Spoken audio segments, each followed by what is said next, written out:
Welcome to all. स्वागत है आप सभी का एक बार फिर से अपने यूट्यूब चैनल काव्या इंस्टीट्यूट पर। तो जैसा कि आप हमारे जो लेक्चर में वो चल रहा है रोटेशनल मोशन, घूर्णन गति। आज हम घूर्णन गति का पार्ट नंबर 5 करने जा रहे हैं और मैं बात करूं अपनी रफ्तार सीरीज की जो टोटल लेक्चर है उसका, रफ्तार सीरीज का वो टोटल लेक्चर में 48 यानी कि 48वां लेक्चर है। आज हम 48 लेक्चर में रोटेशनल मोशन का पार्ट नंबर 5 करने जा रहे हैं। इससे पहले हम रोटेशनल मोशन के पार्ट 4 कर चुके हैं, जिनमें हम पार्ट 4 में रोटेशनल मोशन का कम से कम आधा भाग कंप्लीट कर चुके हैं। अब हमारी बारी है रोटेशनल मोशन पार्ट नंबर 5 की, रोटेशनल मोशन पार्ट नंबर 5 की। तो चलिए पार्ट नंबर 5 की स्टार्ट करते हैं। तो स्टार्ट करने से पहले जिसने अभी क्लास को शेयर एंड लाइक नहीं किया है और जिसने भी चैनल को सब्सक्राइब नहीं किया है वो चैनल को सब्सक्राइब कर ले, बेल आइकन प्रेस कर ले, जिससे आने वाले नोटिफिकेशन की जानकारी सबसे पहले प्राप्त हो। टेलीग्राम चैनल का मकसद है इस क्लास में जो भी पीडीएफ होती है, नोट्स होता है और क्लास से रिलेटेड जो भी प्रैक्टिस होती है वो हमारे टेलीग्राम चैनल पे आती है। तो टेलीग्राम चैनल ज्वाइन करना ना भूलें। लिंक टेलीग्राम चैनल की आपकी क्लास की डिस्क्रिप्शन में दी गई है। डिस्क्रिप्शन में जाके टेलीग्राम चैनल के लिंक पे क्लिक कीजिए। टेलीग्राम ऐप ओपन होगा, उस पर टेलीग्राम ऐप जब ओपन होगा तो आपके लिंक के अनुसार टेलीग्राम चैनल पे तुम डायरेक्ट पहुंचोगे और उसके बाद उसमें एक ज्वाइन का ऑप्शन आएगा। ज्वाइन पे क्लिक कीजिए और आप टेलीग्राम में ज्वाइन हो जाएंगे। लगभग उसमें अभी 48 के समथिंग ऐड हुए हैं और 48 के बाद लगातार कैंडिडेट ऐड करते जा रहे हैं। तो चलिए स्टार्ट करते हैं हम अपने पार्ट नंबर 5 की। पार्ट नंबर 5 में हम पढ़ रहे हैं लंबवत अक्षों की प्रमेय, theorem of perpendicular axis. Theorem of perpendicular axis कल हमने पढ़ी थी। थ्योरम ऑफ पैरेलल एक्सिस यानी कि समांतर अक्षों की प्रमेय पढ़ी थी। मैं जरा आपको लंबवत अक्षों की प्रमेय पढ़ाने से पहले मैं आपको बताना चाहता हूं कि कल मैंने आपको पढ़ाया था समांतर अक्षों की प्रमेय, थ्योरम ऑफ पैरेलल एक्सिस यानी कि समांतर अक्षों की प्रमेय मैंने बताई थी। वो क्या बताई थी कि I बराबर I क्या होता है हमारा मोमेंट ऑफ इनर्शिया, जड़त्व आघूर्ण। I बराबर IG उस गोले, उस सरफेस, उस निकाय का क्या moment of inertia IG plus उस पूरे सिस्टम का द्रव्यमान m और उसकी सेंटर और परिधि तक की जो दूरी होती है रेडियस कहते हैं, जिसे हमने वहां पे जो रेडियस मानी थी तो a मानी थी और उसके वर्ग के गुणनफल के समानुपाती होता था। ये होती थी हमारी क्या, थ्योरम ऑफ पैरेलल एक्सिस, समांतर अक्षों की प्रमेय। क्लियर। अब मैं आपको पढ़ाने जा रहा हूं लंबवत अक्षों की प्रमेय, लंबवत अक्षों की प्रमेय। तो मान ये कोई एक पिंड है, ये कोई एक पिंड है। क्लियर। अब ये पिंड है, मैं पढ़ाने जा रहा हूं लंबवत अक्षों की प्रमेय। तो मुझे यहाँ पर 3D डायग्राम बनाना पड़ेगा। 3D डायग्राम बोलो तो 3 अक्ष मानने पड़ेंगे, जिन अक्ष के नाम होते हैं एक्स वाई जेड। और अक्ष ऐसे मानूंगा जो लंबवत हो, जो परपेंडिकुलर हो एक दूसरे से। कैसे हो, परपेंडिकुलर, क्योंकि हम थ्योरम पढ़ रहे हैं परपेंडिकुलर की, थ्योरम ऑफ परपेंडिकुलर एक्सिस यानी कि लंबवत अक्षों की प्रमेय पढ़ रहे हैं। तो मैं अक्ष मानूंगा वो कैसे होने चाहिए, एक दूसरे से परपेंडिकुलर होने चाहिए, लंबवत होने चाहिए। तो मैंने एक अक्ष मान लिया, ये एक अक्ष मान लिया मैंने, माना दूसरा अक्ष ये और तीसरा अक्ष ये। यानी कि ये जो अक्ष है एक्स वाई जेड, ये मान एक्स एक्सिस है, ये वाई एक्सिस है और ये हमारा जेड एक्सिस है।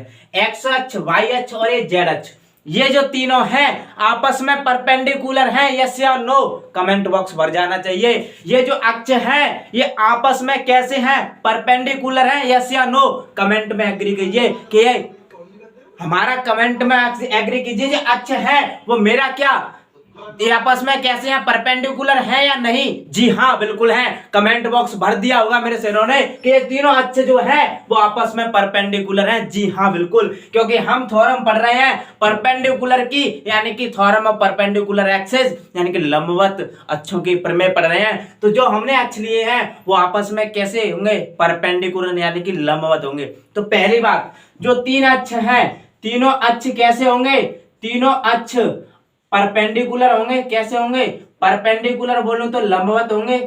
जी हाँ बिल्कुल होंगे, ये कैसे होंगे, लंबवत होंगे। लेकिन मैं निकाल रहा हूं लंबवत अक्षों की प्रमेय के अनुसार किसी एक अक्ष का मोमेंट ऑफ इनर्शिया। किसी एक अक्ष का मोमेंट ऑफ इनर्शिया, ध्यान से सुनना मेरी बात को, तीनों अक्ष जैसे एक्स अक्ष, वाई अक्ष और जेड अक्ष, एक्स अक्ष, वाई अक्ष और जेड अक्ष हमारे 3 अक्ष हैं, और मैं इन तीनों अक्षों में से किसी एक अक्ष का क्या निकालना चाहता हूं, मोमेंट ऑफ इनर्शिया, यानी कि जड़त्व आघूर्ण। तो किसी एक अक्ष का जड़त्व आघूर्ण ये कहता है कि अगर हम किसी एक अक्ष का जड़त्व आघूर्ण निकालेंगे तो वो जो बचे हुए 2 अक्ष होते हैं उनके योग के बराबर होता है। बचे 2 अक्षों के योग के बराबर होता है, बचे 2 अक्षों के योग के बराबर होता है, ये तो रही हमारी थ्योरी की बात, किसकी थ्योरी की बात। लेकिन प्रैक्टिकल समझ, एक्स अक्ष, वाई अक्ष और जेड अक्ष, क्या मैं अगर एक्स अक्ष का मैं मोमेंट ऑफ इनर्शिया निकालने जा रहा हूं, मैं एक्स अक्ष का जड़त्व आघूर्ण निकालने जा रहा हूं, तो एक्स अक्ष I for moment of inertia, जिसे हम आई से प्रदर्शित करते हैं, किसका निकालने जा रहा हूं, एक्स अक्ष का। अगर मैं एक्स अक्ष का मोमेंट ऑफ इनर्शिया निकालूंगा तो moment of inertia theorem of perpendicular में ये कहता है कि जिस अक्ष का मैं मोमेंट ऑफ इनर्शिया निकालूंगा बचे हुए 2 अक्ष के योग के बराबर होता है। तो एक्स का निकालूंगा, क्या बच रहा है, वाई और जेड, तो आई वाई प्लस आई जेड, ये निकलेगा एक्स अक्ष का मोमेंट ऑफ इनर्शिया। यानी कि लंबवत अक्षों की प्रमेय ये कहती है कि मैं जिस अक्ष का मोमेंट ऑफ इनर्शिया निकालूंगा उसके बाद 2 अक्ष बचेंगे, उन दोनों अक्षों का योग के बराबर होता है जिस अक्ष का हम मोमेंट ऑफ इनर्शिया निकाल रहे हैं। तो मैंने यहां पर एक्स अक्ष का निकाला था, 2 कौन से बचे, वाई और जेड, तो वाई अक्ष और जेड अक्ष के मोमेंट ऑफ इनर्शिया के योग के बराबर निकलेगा एक्स अक्ष का मोमेंट ऑफ इनर्शिया। लेकिन ये एक कंडीशन होती है, इसकी भी एक कंडीशन होती है, ये डायरेक्ट वैलिड नहीं होता है, ये डायरेक्ट किसी फॉर्मूले में अप्लाई नहीं होता है, इसकी एक कंडीशन होनी चाहिए।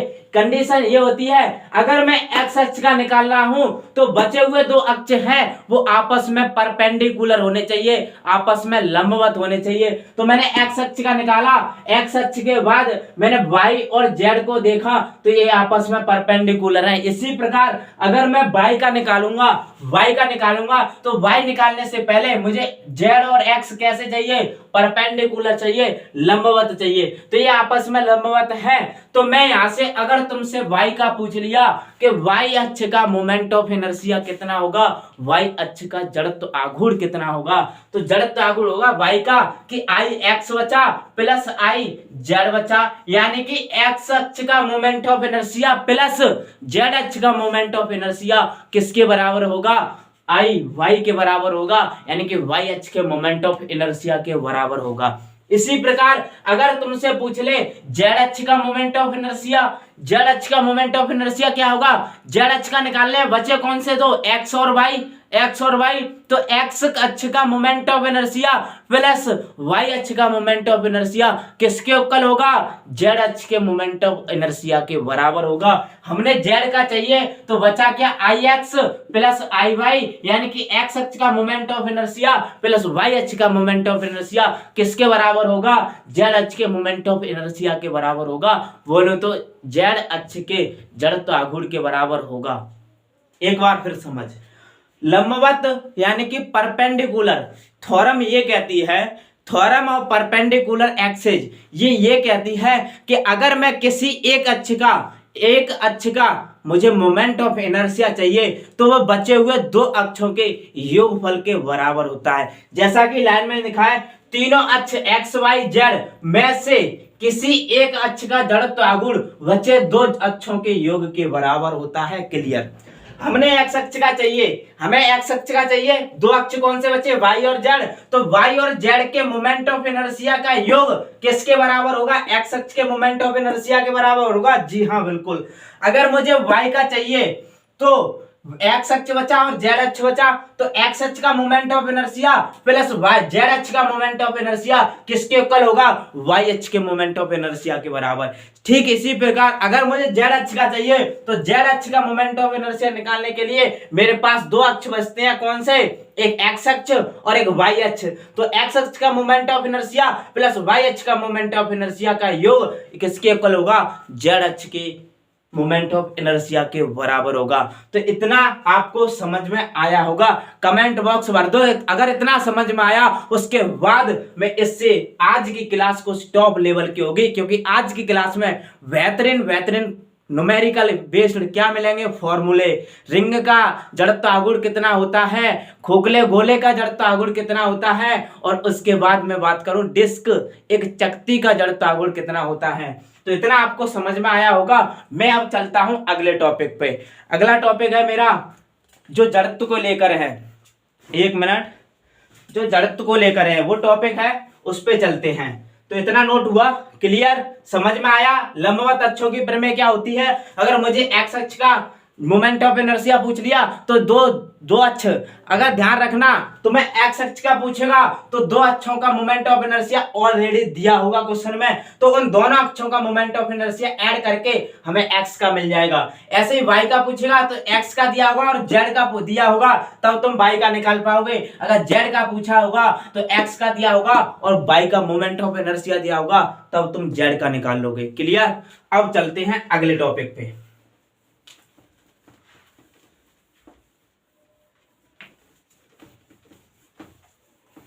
अगला टॉपिक है दो बिंदु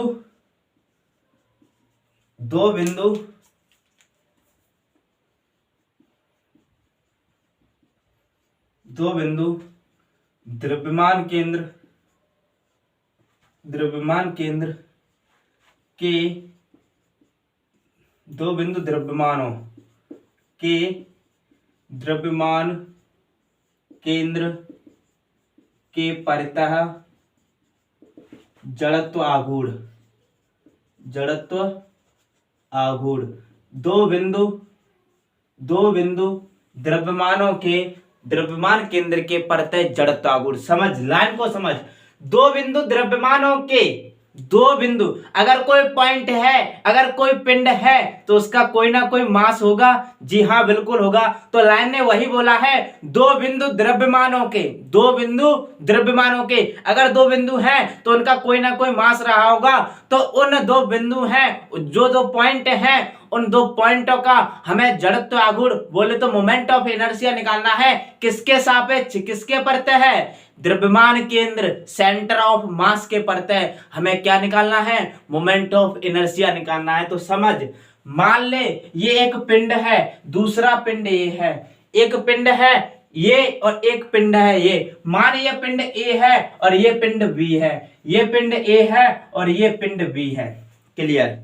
और लाइन कह रही है जब पिंड है या बिंदु है या पॉइंट है तो उसका कोई ना कोई मास होगा। जी हाँ, बिल्कुल होगा। तो मान पिंड ए का मास m1 है और पिंड बी का मास है m2, इसका द्रव्यमान m1 है और इसका द्रव्यमान m2 है। क्लियर।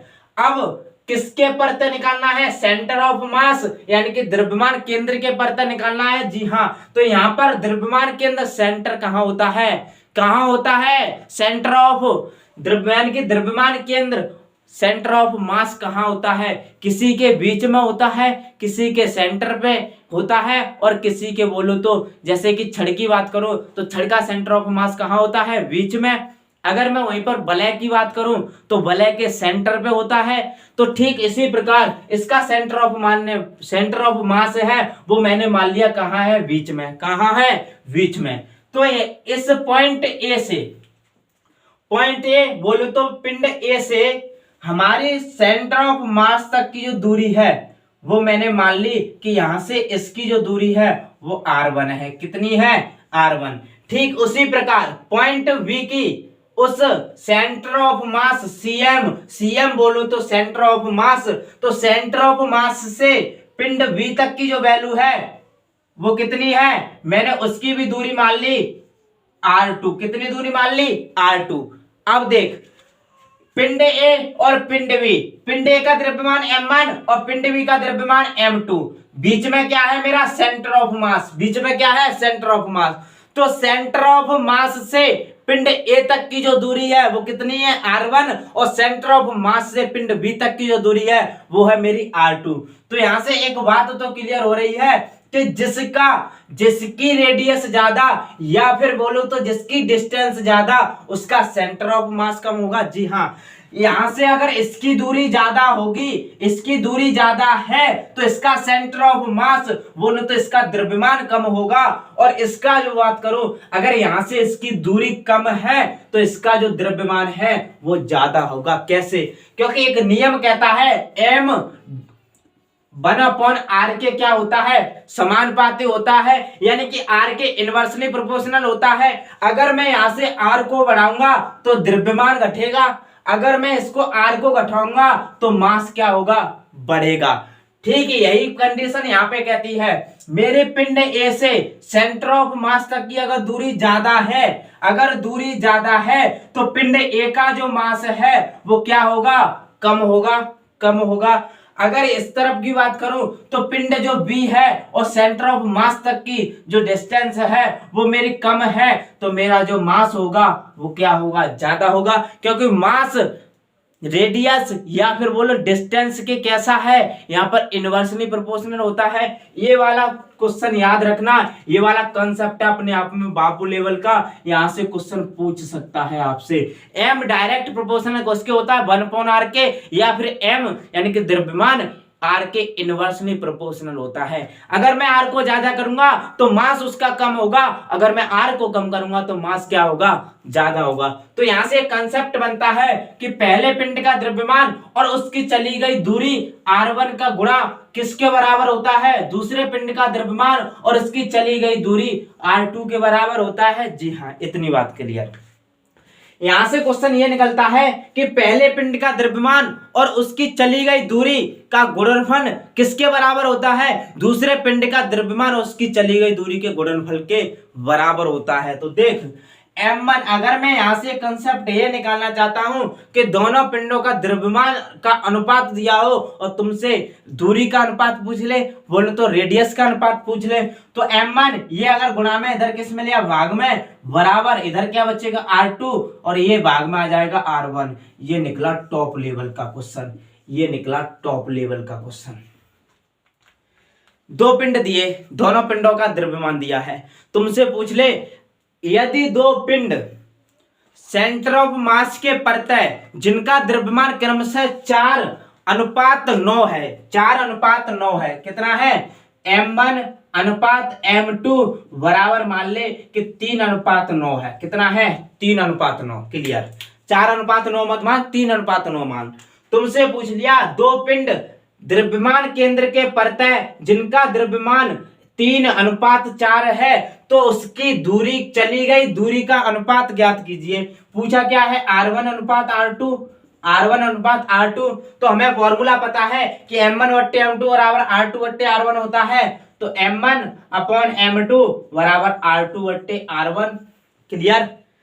अब देख m1/m2 दिया है 3/9 बराबर r2 और r1 पूछा है, ठीक है, 3 से 9 कैंसिल, 1/3 बराबर r2/r1। हमें पूछा क्या है, हमें पूछा है r1 अनुपात r2 ना कि r2 अनुपात r1। ध्यान से देखना, यहां से पूछा है r1 अनुपात r2 तो क्रॉस मल्टीप्लाई कर दे, क्रॉस मल्टीप्लाई करेगा तो r1 बराबर 3r2, r1 बराबर 3r2। तो r1 ये गुणा में इधर भाग में लिया, r2 बराबर 3/1, यानी कि जो मेरा r1 अनुपात r2 निकला वो कितना निकला 3:1। कितना निकला 3:1। ऐसे क्वेश्चन पूछ सकता है यहां से। तो इसका कंसेप्ट ये था कि दो पिंड दिए हो, सेंटर ऑफ मास के परते पूछ रहा हो, तो मास दिया हो, मासों का अनुपात दिया हो और पूछ लिया हो डिस्टेंस का अनुपात, या फिर डिस्टेंस का अनुपात देगा, पूछेगा क्या मास का अनुपात, क्या द्रव्यमान का अनुपात। तो इतना क्लियर हो गया होगा। अब मैं चलता हूं अगले टॉपिक पे। इतना क्लियर। अब बताऊंगा तुम्हें रेखीय गति और घूर्णन गति में क्या अनुरूपता होती है, क्या इसका कंपैरिजन होता है, बिल्कुल कंपैरिजन करके दिखाऊंगा। तो देख चलते हैं इसके अगले टॉपिक पे। जब मैंने आपको घूर्णन गति स्टार्ट कराई थी उसमें मैंने आपको बताया था कि मैं पूरा जो मैंने आपको काइनेमैटिक्स पढ़ाई है, गतिकी पढ़ाई है, उसका मैं पूरा क्या करूंगा, कॉपी पेस्ट करूंगा। क्या करूंगा, कॉपी पेस्ट करूंगा। तो देख, सबसे पहले मैं आपको बताना चाहता हूं कि रेखीय गति और घूर्णन गति में अनुरूपता, घूर्णन गति में अनुरूपता, क्या अनुरूपता, यानी कि हम इसमें कंपैरिजन पढ़ रहे हैं घूर्णन गति और रेखीय गति में। तो देख, घूर्णन गति और रेखीय गति में हम क्या पढ़ रहे हैं, कंपैरिजन। तो कंपैरिजन को पढ़ाएंगे।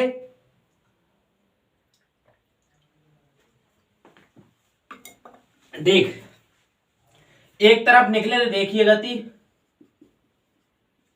गति, दूसरी तरफ निकले घूर्णन गति, क्या, घूर्णन गति, लीनियर मोशन और क्या, रोटेशनल मोशन।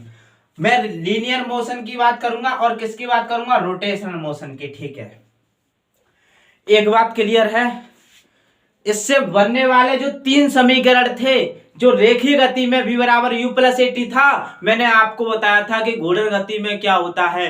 ठीक उसी प्रकार 3 समीकरण बताए थे, उसी प्रकार मैं यहाँ पर कंपैरिजन बताऊंगा। बिल्कुल कॉपी पेस्ट करूंगा, रटने की जरूरत नहीं है, बिल्कुल कॉपी पेस्ट करूंगा। देख, जब मैंने रोटेशनल मोशन स्टार्ट कराया था तो मैंने आपसे एक बात कही थी, अगर बात दिल छू जाए तो जरूर कमेंट बॉक्स में भर भर के बताना कि हाँ सब बात सही है। देख, मैंने बताया था, अगर मैंने आपको काइनेमैटिक्स पढ़ाई है तो वहां पे मैंने बताओ आपको एक वेलोसिटी पढ़ाई थी, वेग पढ़ाया था, और मैं वेग की बात करूं, इधर घूर्णन गति में बात करूं, तो मैंने आपको यहां पर क्या पढ़ाया है, एंगुलर वेलोसिटी, कोणीय वेग पढ़ाया है। ठीक उसी प्रकार मैंने रेखीय गति में क्या पढ़ाया था, एक्सीलरेशन यानी कि त्वरण पढ़ाया था, और बात करूं तो मैं घूर्णन गति में क्या पढ़ाया है, एंगुलर एक्सीलरेशन, कोणीय त्वरण। मैंने वहां पे बताया था तुम्हें क्या, विस्थापन डिस्प्लेसमेंट, और यहां पर क्या पढ़ाया, एंगुलर डिस्प्लेसमेंट, क्या, एंगुलर डिस्प्लेसमेंट। मैं बात करूं काइनेमैटिक्स में मैंने आपको फोर्स बताया था, बल क्या होता है। ठीक इसी प्रकार जो घूर्णन गति में बल की जगह काम करता है वो कौन करता है, टॉर्क बल आघूर्ण, टॉर्क बल आघूर्ण। तो देख, सबसे पहले मैं बात करूं द्रव्यमान की, अगर हम रेखीय गति में बात करें तो हमारा रेखीय गति में द्रव्यमान जो काम करता है वही घूर्णन गति में जो काम करता है जड़त्व आघूर्ण। कौन काम करता है, जड़त्व आघूर्ण। समझ, जड़त्व आघूर्ण आई, यानी कि रेखीय गति में जो काम द्रव्यमान करता है वही काम घूर्णन गति में कौन करता है, जड़त्व आघूर्ण, मोमेंट ऑफ इनर्शिया, जड़त्व आघूर्ण करता है। जो काम लीनियर मोशन में मास करता है वही काम रोटेशनल मोशन में मोमेंट ऑफ इनर्शिया करता है, जिसे हम आई से प्रदर्शित करते हैं, और लीनियर मोशन में द्रव्यमान करता है जिसे हम एम से प्रदर्शित करते हैं। यानी कि एक बात क्लियर है कि लीनियर मोशन में जो काम मास करता है वही काम रोटेशनल मोशन में कौन करता है, मोमेंट ऑफ इनर्शिया यानी कि जड़त्व आघूर्ण करता है। क्लियर। अब देख दूसरी बात, यहां पर मैंने आपको एक चीज पढ़ाई थी, संवेग पढ़ाया था। मैं बात करूं तो मोमेंटम पढ़ाया था। क्या पढ़ाया था, मोमेंटम। मोमेंटम को हम पी से प्रदर्शित करते थे, और पी बराबर क्या होता है, एमबी, पी बराबर एमबी। द्रव्यमान और वेग के गुणनफल को क्या कहते हैं, मोमेंटम यानी कि संवेग कहते हैं। ठीक, अब इसी मोमेंटम का मैं फॉर्मूला बताना चाहता हूं, किसमें, घूर्णन गति में। किसमें, घूर्णन गति में। तो घूर्णन गति में क्या क्या होगा, लीनियर मोशन में जो मोमेंटम काम करता है वही काम रोटेशनल मोशन में कौन करता है, मोमेंटम ही करता है। लेकिन फॉर्मूला क्या होता है, डिफरेंट, फॉर्मूला अलग होता है। यहां पर संवेग का फॉर्मूला होता है m1 mv, और वहां पर जो क्या होगा देखने को मिलेगा। इसमें हमने लीनियर मोशन में क्या पढ़ा, मोमेंटम, और रोटेशनल मोशन में क्या पढ़ा था, एंगुलर मोमेंटम, कोणीय संवेग। कोणीय संवेग क्या पढ़ेंगे, कोणीय संवेग पढ़ा था, कोणीय संवेग यानी कि कोणीय संवेग पढ़ा था एल। क्या, एल। देख कैसे, लीनियर मोशन में मैंने आपको मोमेंटम पढ़ाया था और रोटेशनल मोशन में क्या पढ़ाया, कोणीय संवेग, एंगुलर मोमेंटम। क्लियर। अब एंगुलर मोमेंटम का मैं फॉर्मूला निकालना चाहता हूं। एक बात बताइए, मोमेंटम बराबर क्या है, द्रव्यमान और वेलोसिटी। द्रव्यमान और वेलोसिटी ये किसमें, लीनियर मोशन में। अगर द्रव्यमान का जो काम लीनियर मोशन में होता है वही काम रोटेशनल मोशन में कौन करता है, जड़त्वाघूर्ण। तो द्रव्यमान की जगह मैं आई लिखूंगा, आई बोल लूं तो मोमेंट ऑफ इनर्शिया। क्लियर। अब जो काम लीनियर मोशन में वेलोसिटी करता है वही काम रोटेशनल मोशन में कौन करता है, एंगुलर वेलोसिटी ओमेगा, कोणीय वेग ओमेगा। तो L बराबर आई ओमेगा, ये होगा क्या, कोणीय संवेग का फॉर्मूला। L बराबर आई ओमेगा, यानी कि जड़त्व आघूर्ण और कोणीय वेग के गुणनफल को क्या कहते हैं, कोणीय संवेग कहते हैं। और इधर क्या कह रहे थे, द्रव्यमान और वेलोसिटी के गुणनफल को क्या कह रहे थे, संवेग। क्लियर। तीसरी बात कर, मैंने यहां पर पढ़ाया था तुम्हें क्या, वेग, और यहां पर वेग v और यहां पर क्या पढ़ाऊंगा, कोणीय वेग यानी कि एंगुलर वेलोसिटी, कोणीय वेग यानी कि ओमेगा। क्लियर। यहां पे मैंने आपको पढ़ाई थी गति ऊर्जा, गति ऊर्जा, काइनेमेटिक्स एनर्जी, काइनेमेटिक एनर्जी। अब देख, यहां पर मैंने आपको गति ऊर्जा पढ़ाई थी, काइनेटिक एनर्जी पढ़ाई थी, और यहां पर मैं 4 नंबर पे क्या पढ़ाऊंगा, घूर्णन गति में क्या पढ़ाऊंगा, गति ऊर्जा की जगह घूर्णन गति ऊर्जा। क्या, घूर्णन गति ऊर्जा। घूर्णन गति ऊर्जा का फॉर्मूला क्या होगा, घूर्णन गति ऊर्जा। देख क्या होगा, हमारी लीनियर मोशन में गति ऊर्जा क्या होती थी, K बराबर 1/2 mv स्क्वायर, K बराबर 1/2 mv स्क्वायर, जहां पर m क्या है, द्रव्यमान, और v क्या है, वेग यानी कि वेलोसिटी। अब निकालते हैं रोटेशनल मोशन में इसका फॉर्मूला क्या होगा, K बराबर 1/2 कांस्टेंट है, m क्या है, द्रव्यमान, और द्रव्यमान का जो काम लीनियर मोशन में मास करता है वही काम रोटेशनल मोशन में कौन करता है, जड़त्वाघूर्ण I। जो काम लीनियर मोशन में वेलोसिटी करता है वही काम रोटेशनल मोशन में कौन करता है, ओमेगा, एंगुलर वेलोसिटी ओमेगा, उसके तो स्क्वायर। ये हो गया तुम्हारा घूर्णन गति ऊर्जा, यानी कि घूर्णन गति ऊर्जा K बराबर 1/2 mv स्क्वायर। यहां से क्वेश्चन क्या बनता है कि घूर्णन की जो गति ऊर्जा होती है वो किसके बराबर, किसके प्रोपोर्शनल होती है, कोणीय वेग के वर्ग के प्रोपोर्शनल होती है। अगर मैं कोणीय वेग को दोगुना कर दूं, अगर मैं कोणीय वेग को दोगुना कर दूं तो मेरी घूर्णन गति ऊर्जा 4 गुनी हो जाती है। अगर मैं कोणीय वेग को आधा कर दूं तो मेरी घूर्णन गति ऊर्जा जो है वो 1/4 यानी कि 1/4 हो जाती है। ये क्वेश्चन यहां से पुट ऑफ होता है। तो ये था इसका क्या, ये था इसका कंपैरिजन। कंपैरिजन एक और ले ले, नंबर 5। यहां पर हम पढ़ते हैं त्वरण, एक्सीलरेशन, और यहां पर हम क्या पढ़ते हैं, कोणीय त्वरण यानी कि angular acceleration, angular acceleration alpha. क्या, एल्फा। यहां पर हम पढ़ते हैं बल, बल यानी कि फोर्स, F बराबर ma, द्रव्यमान और एक्सीलरेशन को गुणनफल को हम क्या कहते हैं, फोर्स कहते हैं। किसमें, लीनियर मोशन में। लेकिन अगर मैं घूर्णन गति की बात करूं तो बल की जगह कौन काम करता है, बलाघूर्ण। बोलो तो टॉर्क, क्या, टॉर्क काम करता है बल की जगह घूर्णन गति में, क्या, बलाघूर्ण। अब मैं इसका टॉर्क का फॉर्मूला निकालना चाहता हूं तो F बराबर क्या होता है, ma, m क्या है, द्रव्यमान लीनियर मोशन में। लेकिन द्रव्यमान की जगह रोटेशनल मोशन में कौन काम करता है, जड़त्वाघूर्ण I, जड़त्वाघूर्ण I। और यहां पर एक्सीलरेशन लीनियर मोशन में, यहां पर कोणीय त्वरण, बोलो तो एल्फा। क्या, एल्फा। ये होगा इसका बल आघूर्ण का formula, tau equal I alpha. जड़त्वाघूर्ण और कोणीय त्वरण के गुणनफल को क्या कहते हैं, बल आघूर्ण, बोलो तो क्या, बल आघूर्ण या टॉर्क कहते हैं।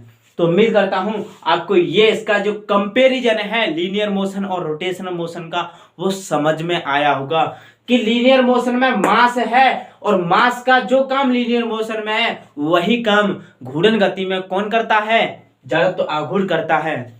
लीनियर मोशन में संवेग है मोमेंटम, p बराबर mv होता है। द्रव्यमान और वेग के गुणनफल को क्या कहते हैं? संवेग। लेकिन रोटेशनल मोशन में ऐसा नहीं होता है। संवेग की जगह उसमें क्या होता है? कोणीय संवेग, एंगुलर मोमेंटम, जिसका फॉर्मूला होता है द्रव्यमान इसमें है तो द्रव्यमान की जगह क्या हो जाएगा? जड़त्व, और वेलोसिटी इसमें, वेलोसिटी की जगह angular velocity omega. Linear motion में वेग काम में लेते हैं और यहाँ पर कोणीय वेग काम में लेते हैं। यहाँ पर गति ऊर्जा k बराबर 1/2 mv स्क्वायर होती है, लेकिन यहाँ पर घूर्णन गति ऊर्जा k बराबर 1/2 I ओमेगा स्क्वायर होती है। यहाँ त्वरण पढ़ते हैं, यहाँ पर एंगुलर एक्सीलरेशन पढ़ते हैं, यहाँ पर बल पढ़ते हैं, तो यहाँ पर क्या पढ़ते हैं? टॉर्क पढ़ते हैं। क्या? टॉर्क। तो मैं उम्मीद करता हूं कि कंपैरिजन आपको समझ में आ गया होगा। अब देख, अब चलते हैं बनने वाले फॉर्मूले पे। अब चलते हैं बनने वाले फॉर्मूले पे। किससे रिलेटेड? जड़त्व आघूर्ण से रिलेटेड। अब जड़त्व आघूर्ण देख, विभिन्न अक्षों में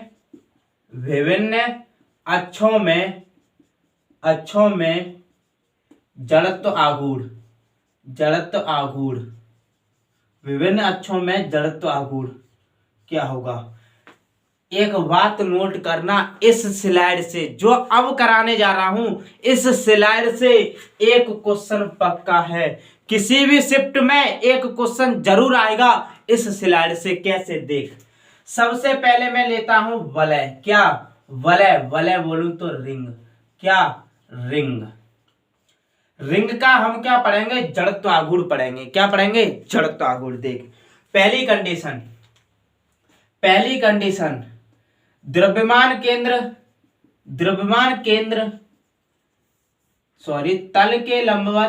तल के लंबवत द्रव्यमान केंद्र के परितः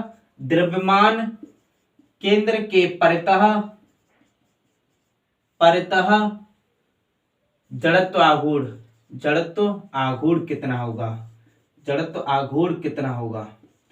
यानी कि तल के लंबवत और द्रव्यमान केंद्र के परितः जड़त्व आघूर्ण कितना होगा? देख, मानिए कोई मेरी क्या है? वलय है। क्या है? वलय। यानी कि वलय कैसी होती है? जो अंदर से पूरी तरह खाली हो, खोखली हो, वो क्या होती है? वलय। देख वलय देख अंदर से कैसी है? पूरी खोखली है। ये क्या है? वलय है। क्या है? वलय बोलो तो रिंग है। अगर यही रिंग अंदर से ठोस होती तो क्या मैं इसको रिंग कहता? नहीं कहता।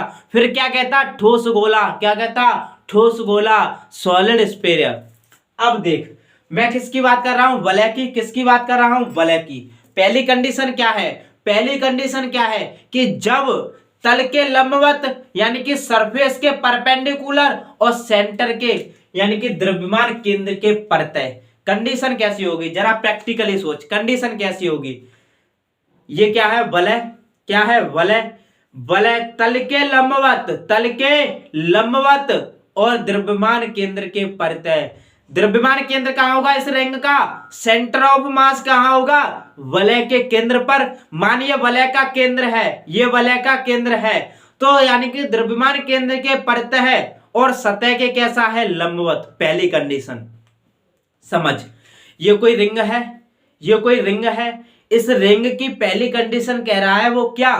कि हमें जब जड़त्व आघूर्ण निकालना है, कब? जब हमारा रिंग में जो द्रव्यमान केंद्र है, सेंटर ऑफ मास है, उसके तल के लंबवत होना चाहिए और सेंटर ऑफ मास के सेंटर ऑफ मास के परतः होना चाहिए।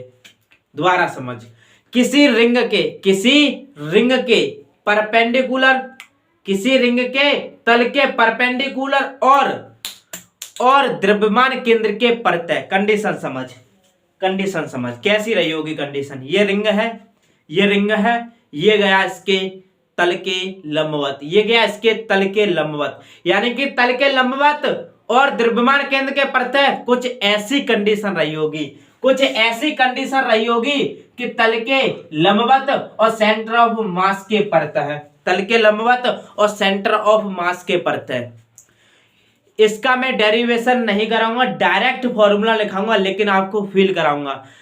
क्या एक बात आपको क्लियर है? मैंने रेडियस ऑफ जायरेशन जब आपको पढ़ाया था, क्या पढ़ाया था? रेडियस ऑफ जाइरेशन क्या होता है? एक फिक्स पॉइंट, यानी कि फिक्स पॉइंट जिस पर संपूर्ण निकाय या सिस्टम का द्रव्यमान क्या होता है? केंद्रित रहता है, एम केंद्रित रहता है। तो रेडियस ऑफ जाइरेशन क्या होता है? यानी कि तल के लंबवत और उस पॉइंट तक की दूरी, जिस पॉइंट पर क्या है, उस पॉइंट तक की दूरी, जिस पॉइंट तक उस पॉइंट पे पूरे संपूर्ण निकाय का द्रव्यमान क्या हो? केंद्रित हो। जी हां, यानी कि तल के लंबवत और उस पॉइंट तक की दूरी, उस पॉइंट तक की डिस्टेंस, जिस पॉइंट पर संपूर्ण द्रव्यमान केंद्रित रहा हो। जी हां, बिल्कुल। तो बस वहां पर यहाँ पे यही कंडीशन तो है, तल के लंबवत और द्रव्यमान केंद्र के परतः, यानी कि वहां पर रेडियस ऑफ जाइरेशन का जो फॉर्मूला निकला था वो एम के स्क्वायर, और के की जगह यहाँ पर मैं रेडियस लूंगा एम आर स्क्वायर, यानी कि ये निकलेगा इस कंडीशन में मेरा जड़त्व आघूर्ण। क्लियर? पहली कंडीशन क्लियर। कब? जब तल के लंबवत और द्रव्यमान केंद्र के परतः हो, इस कंडीशन में। कंडीशन भले की या रिंग की है, कैसे पूछेगा कि रिंग की कंडीशन में रिंग के कारण जड़त्व आघूर्ण बताओ कब? जब तल के लंबवत हो और द्रव्यमान केंद्र के परतः हो। तो क्या होगा? I बराबर एम आर स्क्वायर। लेकिन डायरेक्ट फॉर्मूला देख, यहां से डायरेक्ट क्वेश्चन क्या पूछेगा? डायरेक्ट क्वेश्चन पिछली बार एयरफोर्स में यह पूछा गया था कि के स्क्वायर अपॉन आर स्क्वायर क्या होता है? के स्क्वायर अपॉन आर स्क्वायर क्या होता है? आर फॉर रेडियस, के फॉर रेडियस ऑफ जाइरेशन, यानी कि घूर्णन त्रिज्या का वर्ग अपॉन रेडियस का वर्ग कितना होगा? तो यहां से एक बात बताओ, जिसके गुणांक में कुछ नहीं होता उसे क्या मान लेते हैं? एक। तो के स्क्वायर बट्टे आर स्क्वायर कितना निकला? एक। कितना निकला? एक। यही इसकी डायरेक्ट ट्रिक है। जितने गुणांक में होगा वही उसका के स्क्वायर बट्टे आर स्क्वायर होगा। जितना गुणांक वही के स्क्वायर बट्टे आर स्क्वायर का मान होगा। ट्रिक देख ले, यानी कि इसके गुणांक में कुछ नहीं था। हमारा तल के लंबवत द्रव्यमान केंद्र के परतः जड़त्व आघूर्ण कितना निकला था? I बराबर एम आर स्क्वायर। लेकिन एम आर स्क्वायर के गुणांक में कुछ नहीं था तो एक मान लेते हैं। तो के स्क्वायर बट्टे आर स्क्वायर कितना निकलेगा इस कंडीशन में? एक। कैसे पूछेगा क्वेश्चन कि जड़त्व आघूर्ण द्रव्यमान, यानी कि तल के लंबवत द्रव्यमान केंद्र के परतः के स्क्वायर बट्टे आर स्क्वायर बताओ जब किसी वलय दी हो, रिंग दी हो। तो रिंग में तल के लंबवत द्रव्यमान केंद्र के परतः के स्क्वायर बट्टे आर स्क्वायर का जो मान होता है वो एक होता है, क्योंकि उस कंडीशन में जो मोमेंट ऑफ इनर्शिया होता है वो क्या होता है? M R square. क्या होता है? M R square. तो उम्मीद करता हूं पहली कंडीशन आपको समझ में आई होगी। दूसरी कंडीशन देख, दूसरी कंडीशन क्या है? दूसरी कंडीशन ये है, दूसरी कंडीशन है व्यास के परतः। व्यास के परतः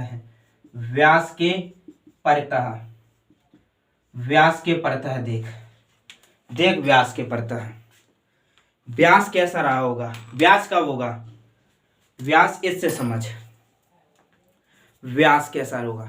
डायमीटर, मैं बात करूं डायमीटर की तो कैसा रहा होगा? कुछ ऐसा।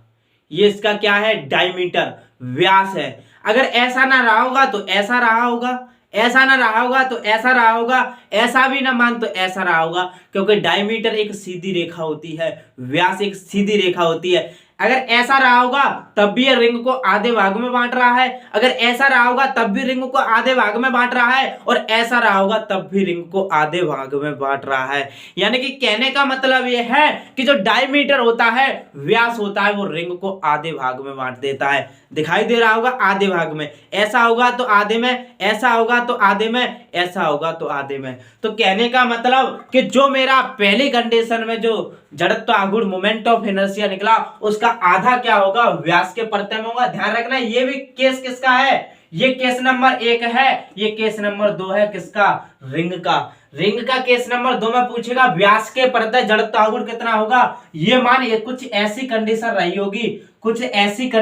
होगी, व्यास के परतः कुछ ऐसी कंडीशन रही होगी, जो रोटेशनल अक्ष होगा कुछ ऐसा होगा, आधे भाग में बांट दिया।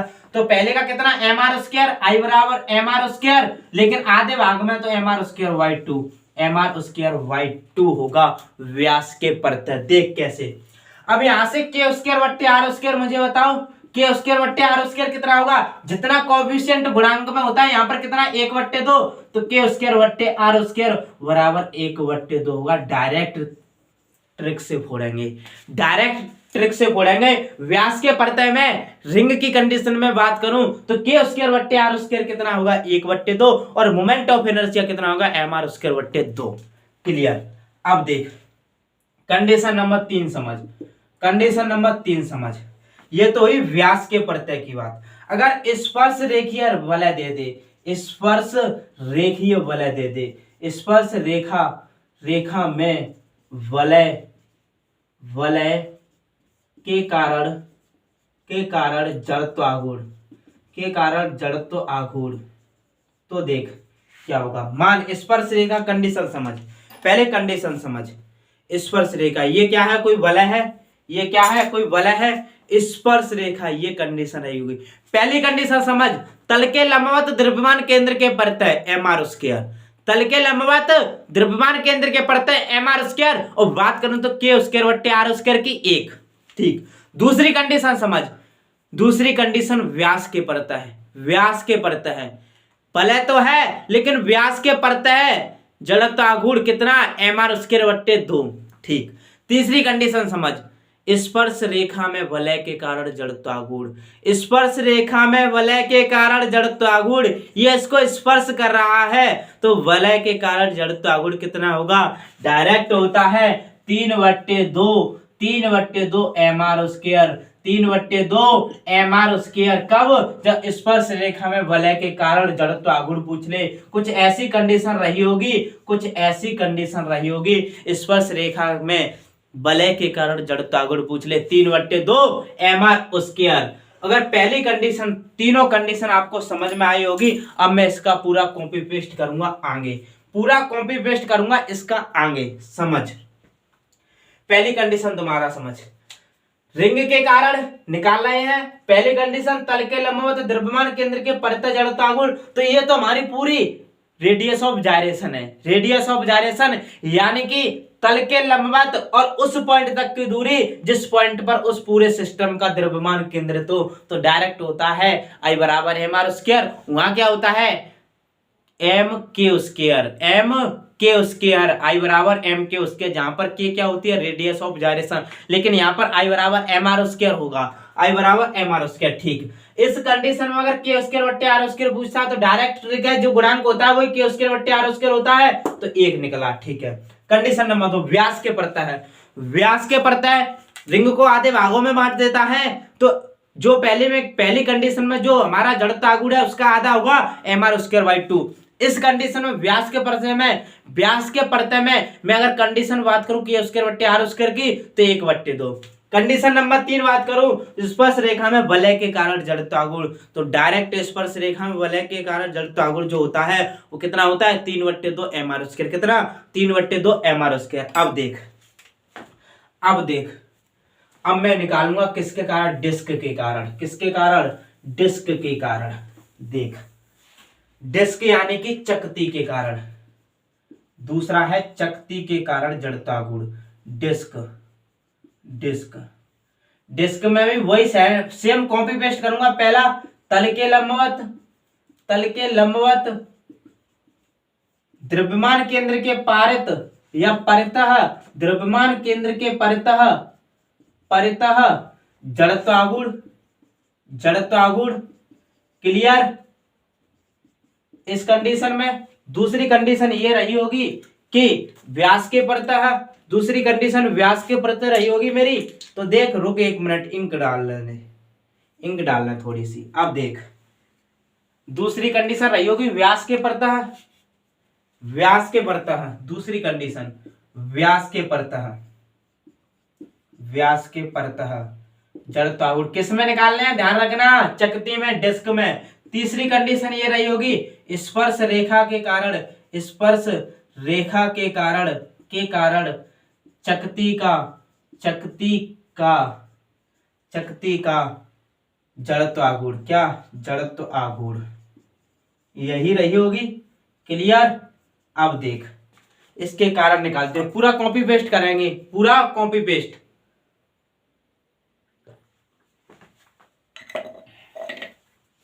देख पहली कंडीशन जब हमने क्या पढ़ी थी, रिंग, रिंग में ये था कुछ ऐसी रिंग होगी, लेकिन अब क्या पढ़ रहे हैं, चकती, चकती पूरी क्या होगी, अंदर से फुल भरी होगी, चकती में द्रव्यमान यानी कि तल के लंबवत और द्रव्यमान केंद्र के परित, तो वहां पर क्या होता है mr स्क्वायर, I बराबर mr स्क्वायर, कुछ नहीं बस डिवाइड बाई 2 करते जाओ सब फॉर्मूले में, चकती के कारण डिवाइड बाई 2, यानी कि जो फॉर्मूला रिंग के होते हैं उसमें डिवाइड बाई 2 बस हो गए चकती के, तो यहाँ पर mr स्क्वायर होता था लेकिन डिवाइड बाई 2 पहली कंडीशन। इस कंडीशन में अगर के स्क्वायर बट्टे आर स्क्वायर पूछ ले तो 1/2 डायरेक्ट ट्रिक से 1/2 ठीक। इस कंडीशन में व्यास के परत से गुणन हो रहा हो, व्यास के परत जड़ता गुण क्या होता था, I बराबर mr स्क्वायर बट्टे 2 लेकिन डिवाइड बाई 2 तो mr स्क्वायर बाई 4। बात करूं कि स्क्वायर बट्टे आर स्क्वायर की 1/4 क्लियर। इसमें बात करो स्पर्श रेखा के परत कितना होता था, I बराबर 3/2 mr स्क्वायर, यहाँ पर क्या होगा डिवाइड बाई 2 तो 3/4 mr स्क्वायर। अगर के स्क्वायर बट्टे आर स्क्वायर की बात करूं तो 3/4। उम्मीद करता हूं आपको समझ में आया होगा, नहीं समझ में आया तो 6 के 6 फॉर्मूले एक स्लाइड पे दिखाऊंगा, 6 के 6 फॉर्मूले एक स्लाइड पे दिखाना चाहता हूं, देख मेरे लाल कैसा, देख 6 के 6 फॉर्मूले एक स्लाइड पे देख। पहली कंडीशन किसके कारण, रिंग के कारण, किसके कारण, रिंग के कारण यानी कि वलय के कारण, क्लियर, वलय के कारण। पहली कंडीशन कब तल के लंबवत और द्रव्यमान केंद्र के परित, यही रही होगी। दूसरी कंडीशन क्या थी, व्यास के परत कुछ ऐसी कंडीशन रही होगी। तीसरी कंडीशन क्या होगी कि स्पर्श रेखा के परत, ये 3 कंडीशन थी।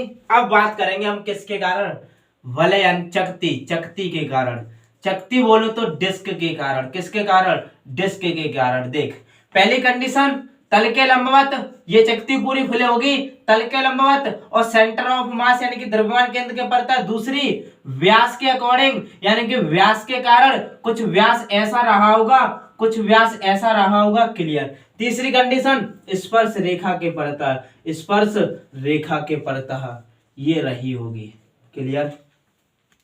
जब हमने रिंग पढ़ी थी तो पहली कंडीशन में फॉर्मूला डायरेक्शन यानी कि रेडियस ऑफ जायरेशन पढ़ा था, mr स्क्वायर यही होता था। अगर मैं यहाँ पर बात करूं इस कंडीशन में मेरा के स्क्वायर बट्टे आर स्क्वायर कितना निकला, 1 क्योंकि गुणांक में 1 है, ठीक है। इस कंडीशन में रेडियस यानी कि डायमीटर है वो मेरे रिंग को 2 भागों में बांट देता है, तो पहले से आधा mr स्क्वायर बाई 2। इस कंडीशन में के स्क्वायर बट्टे आर स्क्वायर कितना, 1/2। इस कंडीशन की मैं बात करूं तो I बराबर 3/2 mr स्क्वायर। इस कंडीशन में के स्क्वायर बट्टे आर स्क्वायर की बात करूं तो 3/2 क्लियर। ये तो हुई हमारी रिंग की बात। अब आते हैं किस पे, चकती पे।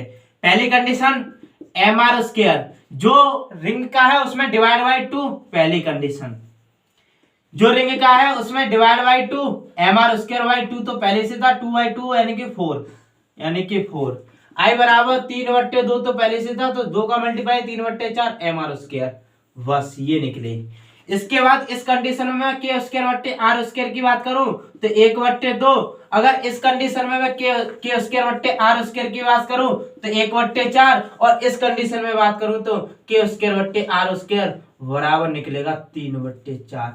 6 के 6 फॉर्मूले मैंने एक स्लाइड पे दिखाए हैं, दिल दिमाग गुर्दे फेफड़े में इन्हें नोट कर लेना, यहाँ से एक क्वेश्चन जरूर आएगा, हर एक शिफ्ट में पूछा जाएगा कि वलय के कारण या चकती के कारण। अभी इसमें ठोस गोला के कारण रह गया है, वो मैं आपको कल पढ़ाऊंगा। आज के लिए इतना ही, मिलेंगे कल की क्लास में, तब तक के लिए जय हिंद जय भारत।